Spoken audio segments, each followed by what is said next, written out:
तो देखिए हमारे पास क्या प्रूव करना है।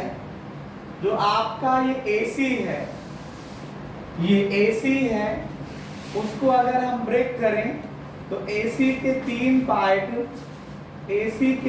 पार्ट, एक AR है प्लस RS है प्लस SC है। ये AR हुआ, ये RS हुआ। आप देखिए RS और SC ये दोनों बराबर है ना, तो इस SC को मैं RS लिख सकता हूँ। ये AR आया, ये RS जो है ये दो बार हो गया, तो RS को मैंने किसके इक्वल प्रूफ किया है, AR बोलो चाहे RA बोलो, तो इसकी वैल्यू भी RA लिख दी, इसकी वैल्यू भी RA लिख दी। अब ये आपका RA जो है वो 3 बार हो गया, तो AC की वैल्यू 3RA हो गई। तो यहाँ से RA निकालोगे तो 1/3 AC हो जाएगा RA की वैल्यू। अब आपको जो प्रूफ करना है उसमें RA ना कह करके AR कहा जा रहा है, तो AR की वैल्यू 1/3 AC, यही प्रूफ करना था हमें। ठीक है, इस तरह से करते हो ये टॉपिक आपका ये क्वेश्चन जो है समाप्त हो गया। AC is a triangle in which, अगला क्वेश्चन है ABC is a triangle in which,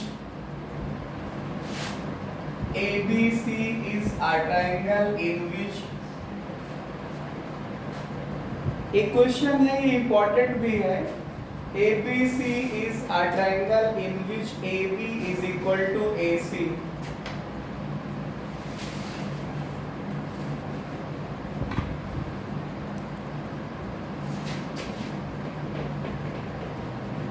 ABC is a triangle in which AB equals to AC. Point D and E are points on side AB and AC. Point D and E are points on side AB and AC.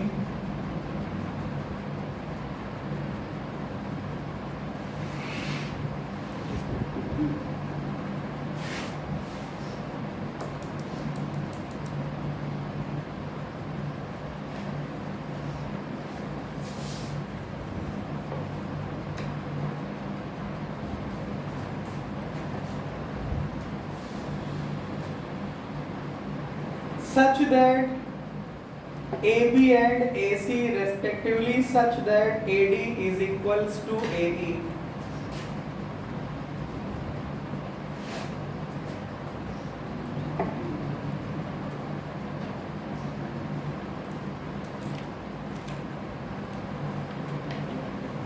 AD is equals to AE.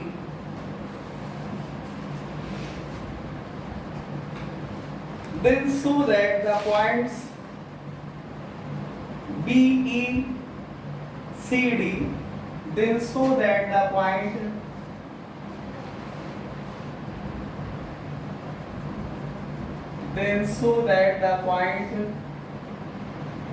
BE B comma E comma, एक sequence में, यहाँ sequence में अगर लिखना है तो B comma C comma E comma D लिखिए। B comma C comma D comma E comma D।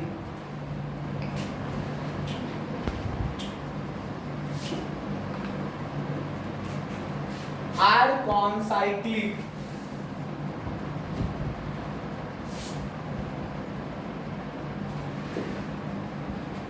ये बात आपको बहुत बड़ी है, आपको क्लास 10th में या उसके पहले 9th क्लास में समझाई गई थी।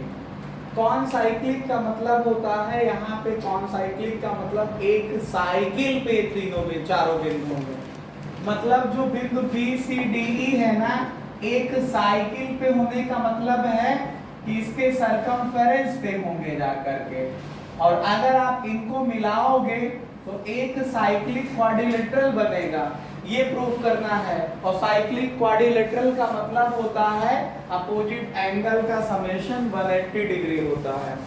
साइक्लिक क्वाड्रिलेटरल का मतलब, साइक्लिक चक्रीय चतुर्भुज का मतलब इनके एंगल का समेशन, अपोजिट एंगल का समेशन क्या होता है 180 डिग्री होता है। ये बात क्लास 9th में एक थ्योरम थी आपके पास कि prove that the opposite angle of the cyclic quadrilaterals are supplementary. सिद्ध कीजिए कि चक्रीय चतुर्भुज के सम्मुख कोण जो है समपूरक होते हैं। इसका मतलब उनके समेशन कितना होता है, योगफल कितना होता है, 180 डिग्री होता है। तो पहले तो इसको हल करेंगे। हमारे पास एक त्रिभुज है, त्रिभुज का अगर आप ध्यान से देखो तो ABC नाम का एक ट्रायंगल है जिसमें AB और AC बराबर हैं। इसका मतलब जानते हो कि आइसोसेलेस ट्रायंगल हो गया। अगर दो साइडें बराबर हैं तो एक ऐसा ट्रायंगल हो गया, आइसोसेलेस ट्रायंगल हो गया। और अगर ये आइसोसेलेस ट्रायंगल हुआ जाकर के तो आपको पता है जो साइडें इक्वल होती हैं उनके अपोजिट एंगल भी इक्वल होते हैं। अगर AB AC के बराबर है तो AB का अपोजिट एंगल C और AC का अपोजिट एंगल जो B है वो इक्वल होगा। फिर कहा गया है, क्या कहा गया है कि AB और AC पर दो बिंदु क्रमशः D व E है। मतलब AB पर कोई पॉइंट D है और AC पर कोई पॉइंट E है। किस तरह से है कि अगर आप A से D तक की लंबाई नापोगे और A से E तक की लंबाई नापोगे तो ये बराबर आएगा। हम नहीं ऐसा कह रहे हैं, ऐसा क्वेश्चन में कहा जा रहा है, ऐसा क्वेश्चन में कहा जा रहा है। तो कह रहे हैं कि प्रूव करिए कि point B, point C, point E, point D, BCED ये क्या है, एक साइक्लिक क्वाड्रिलेटरल फॉर्म करते हैं, एक चक्रीय चतुर्भुज बनाते हैं। इसका मतलब ये हुआ कि इस एंगल का समेशन इसके साथ दिखा दूं 180 डिग्री तो अपना काम हो जाएगा। अगर अपोजिट एंगल किसी भी क्वाड्रिलेटरल के अपोजिट एंगल का समेशन 180 डिग्री होता है तो क्वाड्रिलेटरल साइक्लिक क्वाड्रिलेटरल होता है। मतलब चक्रीय बिंदु होते हैं। चारों पॉइंट कैसे होते हैं, एक चक्र पे पाए जाएंगे। चक्र मतलब सर्किल, वृत्त। एक वृत्त पे चारों बिंदु होंगे। ठीक है, तो सबसे पहले गिवन दैट में आप लोग लिखेंगे, हमारे साथ समझेंगे, सीखेंगे और लिखेंगे कि इन ट्रायंगल ABC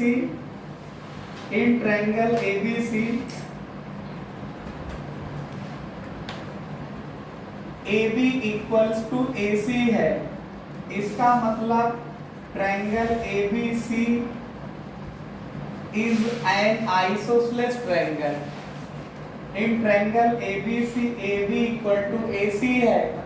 इसका मतलब triangle ABC is an isosceles triangle.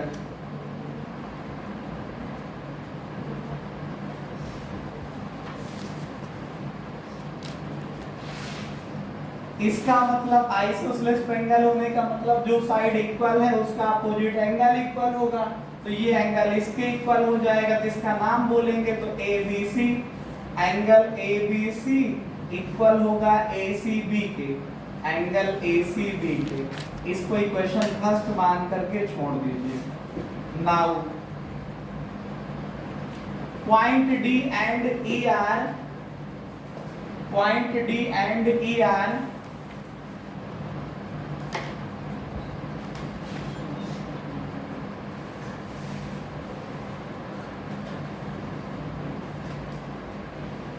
point D and ER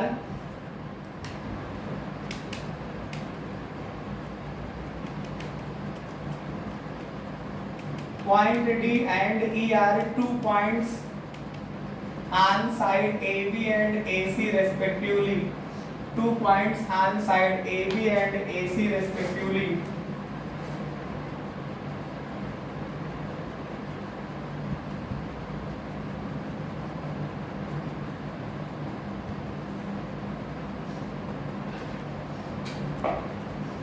मतलब AB और AC पर दो बिंदु क्रमशः इस प्रकार हैं कि जो AD है वो AE के बराबर है। ऐसा क्वेश्चन में लिखा है, अभी मैं अपनी मर्जी से कुछ नहीं लिख रहा हूं।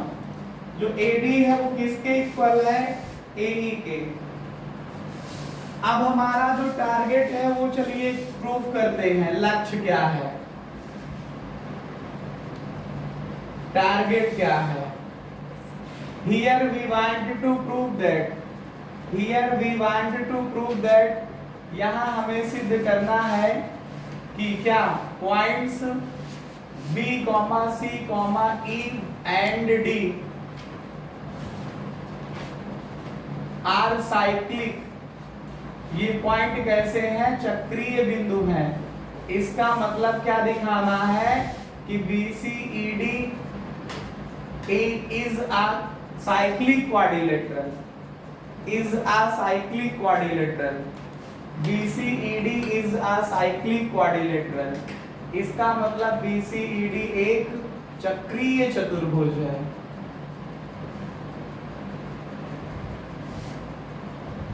इसका मतलब क्या हुआ कि इनके अपोजिट एंगल, इस एंगल का इसका अपोजिट ये होगा और इसका अपोजिट ये एंगल होगा। तो चाहे इसका समेशन 180 दिखा दो, चाहे इसका समेशन 180 दिखा दो, क्योंकि क्वाड्रिलेटरल के चार एंगल का समेशन 360 होगा। अगर इन दोनों का समेशन 180 हो गया तो ये दो बचे, इनका भी समेशन 180 होगा जा करके। तो इसका नाम बोलिएगा आप लोग एंगल DBC। इसका नाम इस क्वाड्रिलेटरल के हिसाब से बोल रहा हूँ, डी से चल रहा हूँ, DBC। इसका नाम बोलिए तो DEC प्लस एंगल DEC। ये 180 दिखाना है, चाहे ये दिखाओ या इसका समेशन। इसको बोलिए तो EDB, एंगल EDB प्लस इसको बोलिए तो BE प्लस एंगल BCE। ये 180 डिग्री दिखाना है। चाहे EDB बोलिए, EDB ये हुआ एंगल और ECB ये एंगल हुआ, इनका समेशन 180 दिखाना। अब एक्चुअल में सॉल्यूशन अब मैं स्टार्ट कर रहा हूं। अभी तक वो लिख रहा था जो क्वेश्चन में दिया हुआ था। अभी तक हमने कुछ ऐसी बात आपको स्पेशल नहीं समझाई, जो क्वेश्चन में लिखा था उसके हिसाब से मैंने कुछ ऐसा नहीं समझाया। केवल वो लिखा जो क्वेश्चन में लिखा था वही मैं लिखता चला गया। अब इसमें अपने ब्रेन का यूज करना है। आप समझिए, थोड़ा से समझिए, सभी लोग ध्यान से समझेंगे इस बात को। अगर ये AB जितना है उतना ही AC है। अगर हम इनको अंकों में माने कि जैसे AB 10 सेंटीमीटर है तो AC भी 10 सेंटीमीटर है। जितना AD है उतना AE है। चलो मान लो 4 सेंटीमीटर ये है तो फिर 4 ये भी है, तो ये 6 बचेगा, तो ये भी तो 6 बचेगा। यही आपको दिखाना है कि DB और EC बराबर कहोगे। क्यों सर? अगर इसका रेशियो इसके साथ, इसका रेशियो इसके साथ बराबर हो जाए तो ये लाइन इसके पैरेलल हो जाएगी, और जैसे ही पैरेलल होगी तो ये ट्रेपेजियम प्रूफ हो जाएगा। और आपको पता है जो ट्रेपेजियम में नॉन पैरेलल साइड अगर इक्वल होती हैं तो वो ट्रेपेजियम या वो समलंब जो होता है साइक्लिक क्वाड्रिलेटरल होता है। कहोगे सर हमको तो ये नहीं पता है कि अगर ट्रेपेजियम की नॉन पैरेलल साइड इक्वल है तो साइक्लिक क्वाड्रिलेटरल होता है। तो नहीं पता है तो उसको भी हम प्रूफ करेंगे। क्लास 9th में हम लोगों ने सीखा था, लेकिन मान लो हम भूल चुके हैं, आप लोगों को नहीं याद है, तो फिर उसे भी हम प्रूफ करेंगे। तो क्या पहले तो ये दिखाएं, AB को आप समझिए AC के बराबर लिख लीजिए। ये क्वेश्चन में दिया है, ये गिवन है, ये गिवन है, ठीक है। फिर AB को तोड़िए तो AD आया प्लस का DB आया इक्वल टू, इधर AC को तोड़िए तो AE आया और प्लस का EC आया। अब ध्यान से देखिए, आपका ये जो AD है, आपका जो ये AD है और AE है वो इक्वल है, तो DB जो है वो EC के इक्वल हो जाएगा। DB जो है वो EC के इक्वल हो जाएगा। ये DB और EC इक्वल हो गए, ठीक है। अब देखिए इन ट्रायंगल ABC में समझिए, आप कह रहे हैं कि AD अपान DB, थोड़ा से देखिए AD अपान DB। देखिए आप AD को क्या लिख सकते हैं AE और DB को क्या लिख सकते हैं EC। तो ये देखिए इसका रेशियो इसके साथ, इसका रेशियो इसके साथ बराबर हो गया।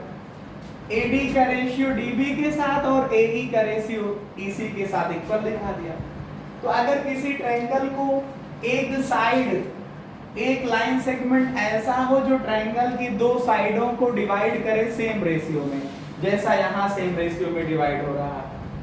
तो ये जो लाइन सेगमेंट या लाइन होती है थर्ड साइड के पैरेलल होती है, ऐसा कन्वर्स ऑफ बीपीटी में आपको मैंने समझाया था। तो by converse of BPT basic proportionality theorem का जो कन्वर्स पार्ट है वो क्या बताएगा कि सर जो डीई लाइन है वो पैरेलल होगी बीसी के, जो डीई लाइन है वो पैरेलल होगी बीसी के, जो डीई लाइन है वो पैरेलल होगी बीसी के। देखिए समझिए, अगर ये लाइन इसके पैरेलल हो गई तो मेरे दिमाग में तो ये चल रहा है कि ये दोनों करेस्पॉन्डिंग एंगल होंगे, और ये एंगल समझिए ये करेस्पॉन्डिंग एंगल इक्वल होंगे। और ये अगर ये लाइन को थोड़ा आप आगे बढ़ा के समझिए, इसे ये पैरेलल लाइन हुई, ये ट्रांसवर्सल लाइन हुई, तो ये एंगल और ये एंगल सेम साइड के इंटीरियर एंगल हुए। आपने पढ़ा है कि जैसे ये लाइन इसके पैरेलल है, ये ट्रांसवर्सल लाइन है, तो ये दोनों सेम साइड के इंटीरियर एंगल हुए, और सेम साइड के इंटीरियर एंगल का समेशन 180 डिग्री होता है। कितने डिग्री होता है? 180 डिग्री होता है। तो ये एंगल और ये एंगल सेम साइड के इंटीरियर एंगल हैं, इनका समेशन कितना होगा? 180 डिग्री होगा।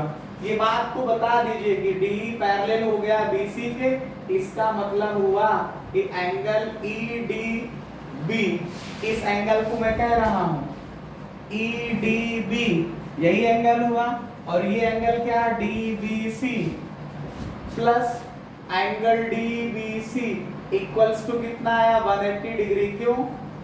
यहां पे लिख सकते हो interior angle of same side of transversal line. Transversal जो लाइन है उसमें सेम साइड के इंटीरियर एंगल हो रहे हैं। अब आप बताइए, समझिए, ये क्या दिखाया आपने? एंगल EDB और प्लस ये जो DBC है, DBC का ही तो मतलब ABC है। चाहे आप ABC पढ़ो चाहे DBC पढ़ो तो एक ही मतलब हुआ। तो कितना हुआ? इस DBC को क्या लिख दूं मैं? ABC। ये आया 180 डिग्री। और जो ये आपका ABC एंगल है वो ACB के इक्वल है, ACB के इक्वल है, इस एंगल के इक्वल है। ये आपका A है ना, ACB के इक्वल। ABC किसके इक्वल है? एंगल ACB के इक्वल है। तो एंगल ABC को क्या लिखोगे आप लोग? EDB प्लस का what is this? This is angle ACB। और ACB का ही नाम है, चाहे आप ACB पढ़िए चाहे ECB पढ़िए। समझ रहे हैं? तो ये आया क्या? एंगल EDB प्लस का एंगल ये क्या हुआ? Angle ECB। ये आ गया 180 डिग्री। आपको यही तो प्रूफ करना था। आप देखिए अपने टारगेट को, देखिए, पढ़ लीजिए, ये क्या लिखा है? ये EDB, ये देखिए एंगल EDB, एंगल क्या है? ये EDB प्लस ये ECB है, ये ECB ही तो लिखा है।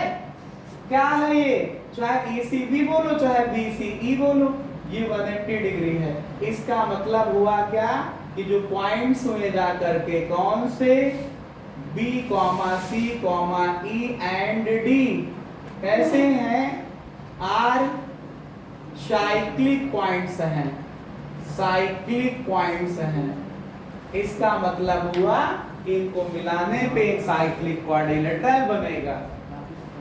ठीक है, तो इस तरह से करते हुए आपको क्वेश्चन आ गया होगा, मैं ऐसी उम्मीद करता हूं।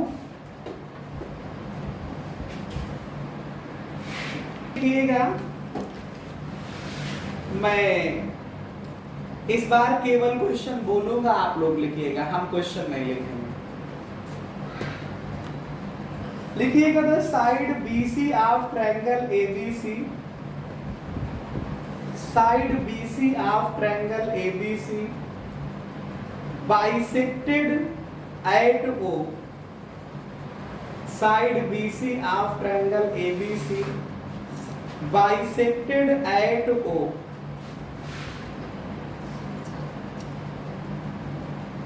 बाइसेक्टेड एट क्या लिखा आप लोगों ने? ओ ना लिखिए, डी लिखिए, बाइसेक्टेड एट डी।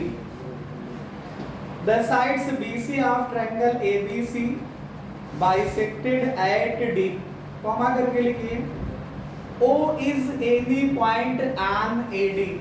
आप चाहो तो इसका फिगर भी मेरे साथ ही बनाते चलो, बहुत बढ़िया सा फिगर बनाया जाएगा आज इसका। मान लीजिए मैंने कि ऐसे ट्रायंगल बनाया, हम तो हमेशा ट्रायंगल को जब तक कोई स्पेशल बात ना दी होती है हम तब तक इसको एक तिरछा ही रूप देते हैं कि आपको ये ना लगे कि कोई स्पेशल ट्रायंगल आपने बना लिया। तो जो आपके पास एक ट्रायंगल ABC है, उसकी साइड जो BC हो बाइसेक्टेड है। बाइसेक्ट का मतलब है दो इक्वल पार्ट में डिवाइड करेगा पॉइंट D। फिर कह रहे हैं कि O कोई बिंदु है AD पे, O is any point on AD, O is any point on AD। अब जैसे मान लो O कोई पॉइंट है यहाँ पे AD पे, AD ये हुआ, AD पे कोई पॉइंट O है, तो फिर आप BO को आगे बढ़ा दीजिए और इधर CO को आगे बढ़ा दीजिए, BO को आगे बढ़ा दीजिए और CO को आगे बढ़ा दीजिए। लिखिए BO and CO produced, BO and CO produced meet AC and AB, meet AC and AB in E and F respectively, in E and F respectively, in E and F respectively, in E and F respectively। मतलब ये हुआ कि जब BO को आगे बढ़ाते हैं तो AC को E पे, और जब CO को आगे बढ़ाते हैं तो AB को F पे मीट करती है, मतलब मिलती है। आगे है and AD is produced to X, AD is produced to X, AD को आगे बढ़ाया जाता है X तक, so that, S को लिखना, so that D is midpoint of OX। मतलब कितना है, ये आपका O है, ये D है, तो AD वाली लाइन को आगे बढ़ाइए। कहां तक बढ़ाइए कि D जो है OX का मिड पॉइंट हो जाए ना, मतलब जितना ये है उतना यहाँ नीचे ले लीजिए, तभी तो ये मिड पॉइंट हो जाएगा। D जो है इसका OX का मिड पॉइंट हो जाएगा, OX का मिड पॉइंट हो जाएगा। ये बात समझ गए होंगे आई होप। लिखिएगा कि prove that AO ratio AX, prove that AO ratio OX, AO ratio OX equals to, नहीं सॉरी, AO रेशियो AX है, AO रेशियो AX है equal to AF ratio AF, AF ratio AB, AF ratio AB, AF ratio AB, AB। आगे लिखिएगा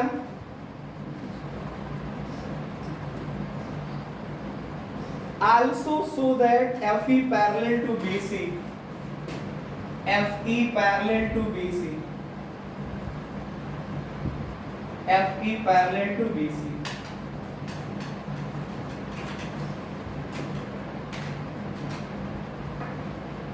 ये question higher order thinking skill का है, हार्ट का है, हायर ऑर्डर थिंकिंग स्किल का क्वेश्चन है। आप इसको कर रहे हैं हमारे साथ साल, ठीक है। अब एक एक बात क्वेश्चन की लिख लीजिए। क्वेश्चन की पहली बात है कि D इज मिड पॉइंट ये क्वेश्चन था, हो गया इसका सॉल्यूशन सब समझिए आप लोग। सबसे पहले ये फिगर बना लेंगे सॉल्यूशन में। फिर पहली बात ये लिखी थी कि D is mid point of BC, क्योंकि BC बाइसेक्टेड एट D लिखा है, तो इसका मतलब क्या है, D is mid point of BC। जो D है वो BC का क्या है, मिड पॉइंट है। इसका मतलब जितना BD होगा उतना DC होगा और पूरे BC का ये हाफ होगा। फिर आगे लिखा है सिंस, चूंकि AD इज प्रोड्यूस्ड, AD को आगे बढ़ाया गया है टू पॉइंट कहां तक, X तक।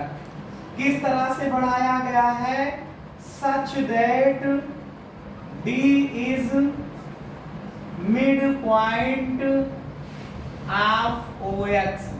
इस तरह से आगे बढ़ाया गया है कि D जो है OX का मिड पॉइंट है। इसका मतलब ये हुआ कि जितना OD है उतना DX है, पूरा OX का आधा है। आप थोड़ा से अगर ध्यान दें, आप लोग थोड़ा से अगर ध्यान दें तो आपको पता है, अगर मैं X से C को मिलाऊं, अगर मैं X से C को मिलाऊं और यहां पे B से X को मिला दूं, आप कहोगे सर इतने ज्यादा इसमें कॉम्प्लिकेटेड फिगर देखने लगे तो कैसे पता चलेगा मुझे। देखिए पता सब कुछ चलेगा जब आप बैठे हैं यहाँ पे, तो सब पता चलेगा। मैं थोड़ा सा इस फिगर को डार्क कर रहा हूँ, मेरा जिस पे फोकस होने जा रहा है उस फिगर को मैं डार्क करने जा रहा हूँ।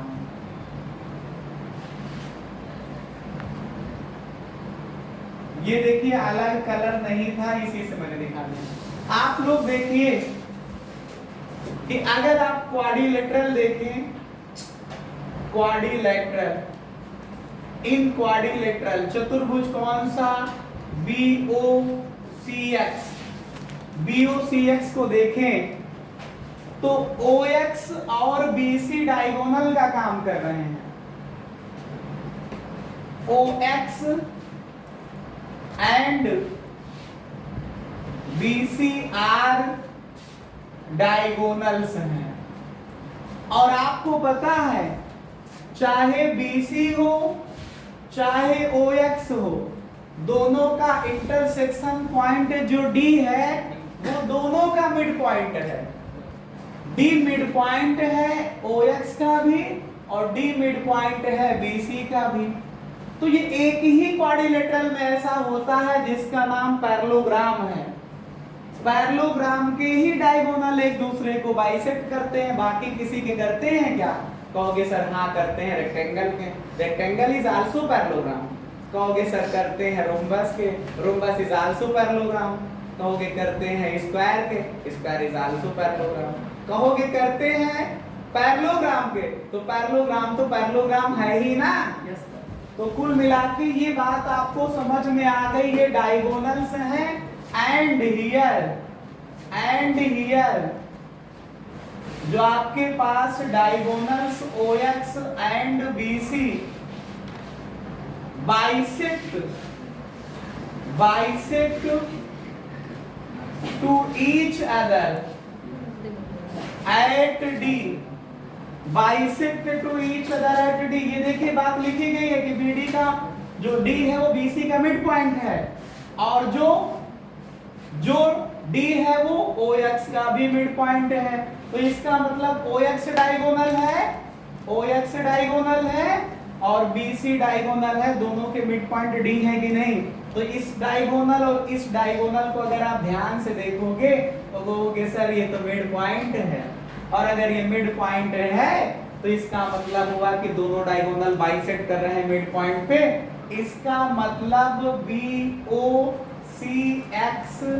इज अ पैरेललोग्राम, और जैसे ही ये पैरेललोग्राम होंगे वैसे ही एक बात आपको समझ में आ जाएगी। फिर अब इसको हटा रहा हूं, आपके दिमाग पे फोकस केवल इस बात का होगा कि ये अगर आप ट्रायंगल देखें, क्योंकि हमको चाहिए क्या, ए बी, हमको चाहिए ए एक्स, जो हमारा टारगेट है, जो हमारा टारगेट है, क्या प्रूफ करना है, here we want to prove that A O upon A X is equal to A F upon A B.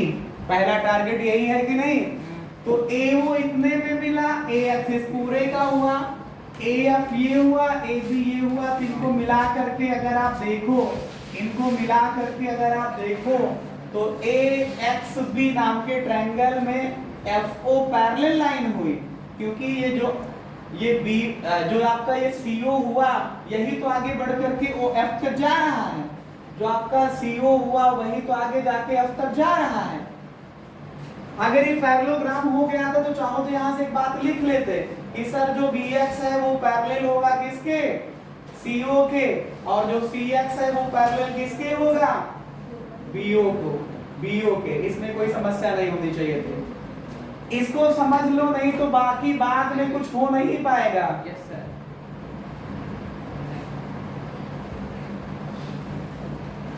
In triangle A B X, triangle A B X में देखिए तो जो आपके पास बी एक्स है वो parallel है सी O F के। सी O F का मतलब बी एक्स पैरेलल है ओ एफ के, यही तो है सी ओ एफ। तो उसी का छोटा से पार्ट ओ एफ हुआ या एफ ओ हुआ। तो बाई बीपीटी रूल लगाइए, बाई बीपीटी रूल लगाइए तो ए एफ का रेशियो एफ बी के साथ बराबर हुआ ए ओ का रेशियो ओ एक्स के साथ। आपको बचाना क्या है, पूरा लाना था ना, इतना प्लस इतना, तो लाना ए एफ अपान ए बी लाना है, ए एफ बचाना है, तो जो बचाना होता है उसको डिनोमिनेटर में रखा जाता है।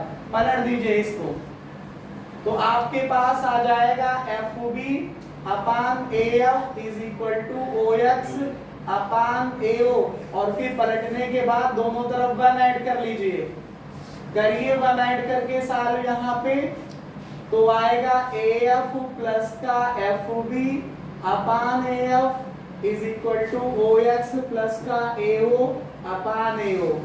ए एफ में एफ बी जोड़िए, ए एफ में एफ बी जोड़िए तो कितना आएगा, ए बी आ जाएगा upon A F is equal to A O में ओ एक्स जोड़िए तो कितना आएगा, ए एक्स अपान ए ओ। जो टारगेट है वो इसका रेसिप्रोकल है, ये कितना आ जाएगा, ए ओ अपान ए एक्स आ जाएगा। इस तरह से पहला पार्ट प्रूफ हो जाएगा। समझ रहे हैं आप लोग? तो ये हमारा पहला पार्ट प्रूफ हो गया, ठीक है। अब इसका दूसरा पार्ट आप लोग देखिए, इस पार्ट का दूसरा पार्ट देखिए। देखिए अब आप समझिएगा, इन ट्रायंगल ए एक्स सी पे फोकस करिएगा, ए एक्स सी पे फोकस करिएगा। अब बाकी को आप थोड़ी देर के लिए हटा दीजिए, अपने दिमाग से हटा दीजिए कि ये लोग हैं नहीं, जो केवल पैरेलल दिख रहा वो है। इसके ये पैरेलल है, कैसे? अभी मैंने आपको बताया था कि जो आपका ये देखिए BO है वो XC के पैरेलल है, वो यहाँ पे अभी भी लिखा है BO XC के पैरेलल है। तो इसका मतलब हुआ कि जो आपके पास BOE है पैरेलल है XC के, इसका मतलब जो आपके पास BOE है वो XC के पैरेलल है, तो OE भी तो पैरेलल होगा XC के। अगर OE XC के पैरेलल है तो देन बाय बीपीटी रूल लगाइए, बाय बेसिक प्रोपोर्शनलिटी रूल लगा दीजिए, तो क्या आएगा, AO का रेशियो OX के साथ, AO का रेशियो OX के साथ इक्वल होगा AE का रेशियो EC के साथ, AE का रेशियो EC के साथ। ये इसे इक्वेशन सेकंड मान लीजिए। आप थोड़ा से ध्यान दीजिए, आप लोगों ने पढ़ा था अभी क्वेश्चन फर्स्ट को देखिए, AF upon FB is equal to AO upon OX, और अब यहाँ पे कह रहे हो कि AO अपान OX बराबर AE अपान EC है। तो बाई इक्वेशन फर्स्ट और सेकंड का यूज करिए, बाई इक्वेशन फर्स्ट और सेकंड का यूज करिए। तो देखिए फर्स्ट को लिखिए पहले ईमानदारी से, AF upon FB is equal to AO upon OX है। सेकंड में देखिए AO अपान OX की वैल्यू जो है वो AE अपान EC है। इसका मतलब हुआ कि AF अपान जो FB हुआ वो AE अपान EC हुआ जा करके, AE अपान EC हुआ। अब आप ट्रायंगल इन ट्रायंगल ABC पे फोकस करिए, आप लोग ABC पे फोकस करिए, ABC पे फोकस करिए। जो ट्रायंगल ABC बना था, ये जो ट्रायंगल आपका ABC बना था, बाकी लोगों को चाहो तो आप हटा दीजिए क्योंकि आप लोगों ने फिगर बना रखा है। हम इसको हटा देते हैं कि ज्यादा आपको कॉम्प्लिकेसी ना दिखाई पड़े। ये पूरा फिगर मैंने हटा दिया। यहाँ पे E है, यहाँ पे E है, यहाँ पे आप इसको देखिए। तो इन ट्रायंगल ABC में देखिए आपने प्रूफ किया कि AF upon FB equals to AE upon EC। ये देखिए क्वेश्चन थर्ड में आपने इसको प्रूफ कर रखा है, प्रूफ कर रखा है। तो इस ट्रायंगल में अगर AF अपान FB और AE अपान EC बराबर है तो कन्वर्स ऑफ थेल्स थ्योरम क्या कहती है कि ये लाइन इसके पैरेलल होगी। Then by converse of Thales theorem, Thales theorem का कन्वर्स पार्ट क्या कहता है कि जो आपके पास FE लाइन होगी वो पैरेलल होगी BC के। FE बोलो चाहे EF बोलो, पैरेलल होगा BC के। यही प्रूफ करना था, हेंस प्रूफ। इस तरह से करते हुए आपका ये क्वेश्चन कंप्लीट हो जाता है। ठीक है।